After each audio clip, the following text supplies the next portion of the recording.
નમસ્કાર મિત્રો પહેલો ઘા ગોપાલનો જિગ્નેશ મેવાણીના હાથમાં કિરીટ પટેલનું ભવિષ્ય। ગોપાલ ઇટાલિયા શું બાજી મારશે કે પછી જિગ્નેશ મેવાણી તેના હાથમાંથી વિસાવદર રીતસરનું લઈ લેશે? અનુસૂચિત જાતિ દલિત સમાજ આ વખતે કોની તરફ રહેશે? કોની મહેનત વધુ છે અને કોણ ઓછા સમયમાં વધુ મત પોતાના પક્ષ તરફ લાવી શકે છે? કિરીટ પટેલ બેઠા બેઠા શું વિચારતા હશે? આ તમામ બાબતે વાત કરવી છે આજના વિડીયોમાં। વાત કઈ તેવી છે કે વિસાવદર અને ત્યાં રહેતા અનુસૂચિત જાતિના લોકો, દલિત સમાજના લોકો 21,000થી પણ વધુ મત, અને આ 21,000થી પણ વધુ મત કોઈ એક પક્ષમાં જાય તો એ જીતી પણ શકે અને અન્ય પક્ષમાં જાય તો એ ઉમેદવાર હારી પણ શકે। માની લઈએ કે ગોપાલ ઇટાલિયા, ઉદાહરણ તરીકે તમે ગોપાલ ઇટાલિયાને લો તો ગોપાલ ઇટાલિયા પાસે આ મત આવે, આના મોટા ભાગના મત આવે તો ગોપાલ ઇટાલિયા જીતી પણ શકે છે અને આના મોટા ભાગના મત એટલે કે અનુસૂચિત જાતિના મત કોંગ્રેસ તરફ જાય તો ગોપાલ ઇટાલિયા હારી પણ શકે છે। આપણે વિસાવદરની સ્થિતિ પર વાત કરીશું, આંકડાઓ પર વાત કરીશું, ભારતીય જનતા પાર્ટીના ઉમેદવાર કિરીટ પટેલ પર વાત કરીશું। વિસાવદરનું ગણિત 21,000થી વધુ મત છે, પણ તમે જોશો તો 2022માં કોંગ્રેસના ઉમેદવારને 16,000 આજુબાજુ મત મળ્યા હતા। આ 16,000 આજુબાજુ મત મળ્યા તો તેના કરતાં પણ વધુ મત તો ત્યાં ફક્ત એક જ સમાજના છે, દલિત સમાજના। અને જો આ મત જિગ્નેશ મેવાણી નીતિન રાણપરિયા તરફ લાવી શકે ને તો નીતિન રાણપરિયાનો ગ્રાફ સીધી રીતે ઉપર પહોંચી જાય। નીતિન રાણપરિયાને એટલી મહેનત કરવાની જરૂર ના પડે, તેની માટે જો મેવાણી મહેનત કરે તો।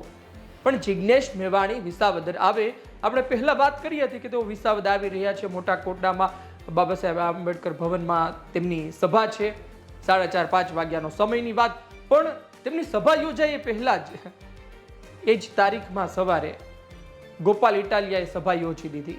અનુસૂચિત જાતિ સમાજના લોકોને ભેગા કર્યા, તેમના અત્યાચાર પર વાત કરી, તેમની સાથે રહીશ, તેમના પ્રશ્નોનો ઉકેલ લાવીશ તે વાત કરી અને તેમણે સંમેલન કરી દીધું। વાત ખાલી સંમેલનની નથી, બસપા સહિતના 200થી પણ વધુ લોકો આમ આદમી પાર્ટીમાં પણ જોડાઈ ગયા। જો તમે ગામડામાં જાઓ ને તો ગામડામાં ઘણી વખત વચનનું ખૂબ મોટું મહત્વ હોય। એટલે કે ઉદાહરણ તરીકે હું છું, મારા ઘરે કોઈ મત માંગવા આવ્યા છે તો મેં એક વખત તેમને વચન આપ્યું કે ભાઈ ચાલો હું તમને મત આપીશ।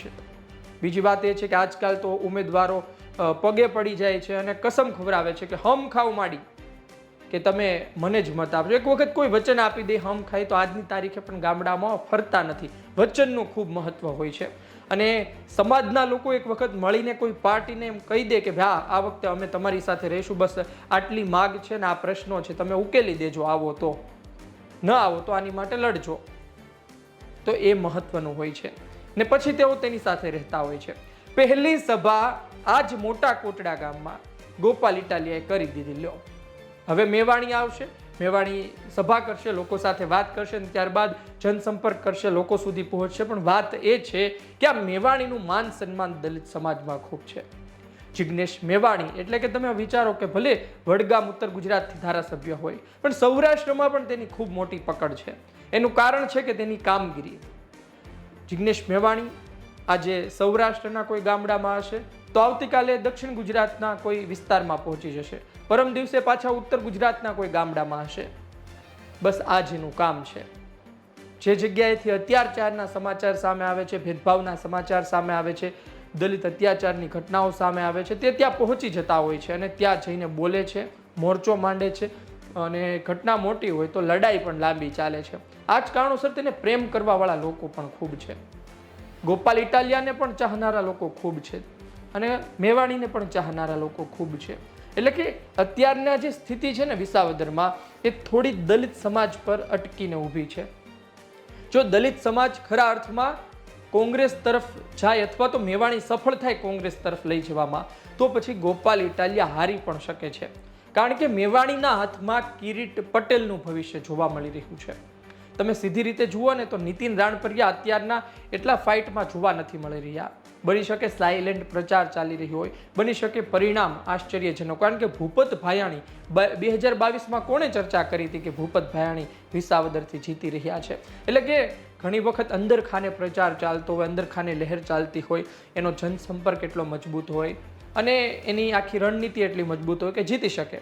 નીતિન રાણપરિયા સાથે પરેશ ધાનાણી છે, કોંગ્રેસના મોટા મોટા દિગ્ગજો ત્યાં બેઠા છે, તો કદાચ એ રણનીતિ ઘડતા હોય અંદર ખાને.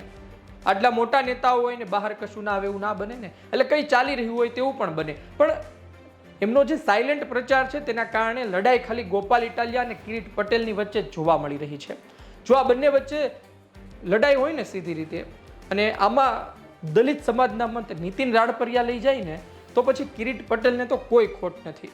કિરીટ પટેલ કહે કે મારી પાસે તો આમ પણ નહોતા આવવાના, કાં તો આમ આદમી પાર્ટી પાસે જવાના હતા, કાં તો કોંગ્રેસ પાસે જવાના હતા, બાકી બસપા છે, અપક્ષ છે, લઈ જાત ને મારી તરફ આવત. પણ જે હોદ્દેદારો જોડાયેલા હોય ભારતીય જનતા પાર્ટીના, એના સગા સંબંધીઓ થોડા શરમમાં મતદાન આપી દે, અથવા તો ભારતીય જનતા પાર્ટી અને તેના અમુક નેતાઓના સંબંધોના કારણે મતદાન કરે એ અલગ.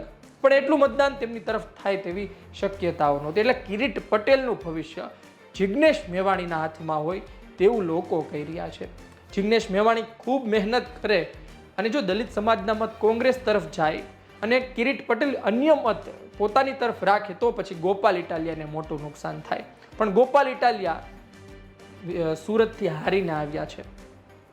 ગોપાલ ઇટાલિયા આમ આદમી પાર્ટીનો મોટો ચહેરો છે અને ગોપાલ ઇટાલિયાની પાછળ પણ મોટા મોટા લોકો છે કે જે તેને સલાહ સૂચન આપે, જે તેની સાથે હોય.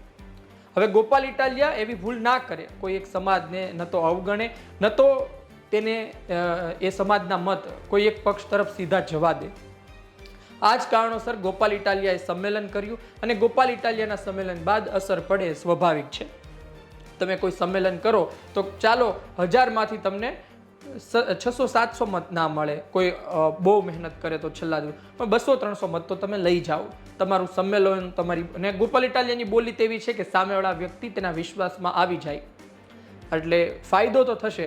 પણ વાત એ છે કે મેવાણી મજબૂત ખેલાડી છે અને મેવાણીએ ભૂતકાળમાં ખૂબ કામો કર્યા છે, આજની તારીખે સમાજ માટે કામો કરતા રહે છે. અને દલિત સમાજની બહાર નીકળીને પણ મેવાણી ઓબીસી સમાજના કામો અલગ અલગ બોલતા રહ્યા છે. એટલે વાત ત્યાં આવીને નથી અટકતી કે ફક્ત મેવાણીનું પાણી મપાઈ જશે, મેવાણી કિરીટ પટેલને જીતાડી દેશે. વાત એ છે કે મેવાણી મહેનત કરશે ને આ મહેનત ખરા અર્થમાં જો કોંગ્રેસ તરફ જશે તો પછી ફાયદો 2-3 રીતે થઈ શકે છે.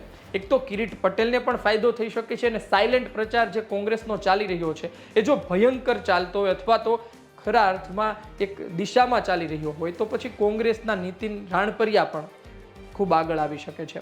અત્યારે તો ગોપાલ ઇટાલિયા પોતાની સોગઠાબાજી કરીને બેઠા છે, સમય આવશે એટલે ખબર પડશે.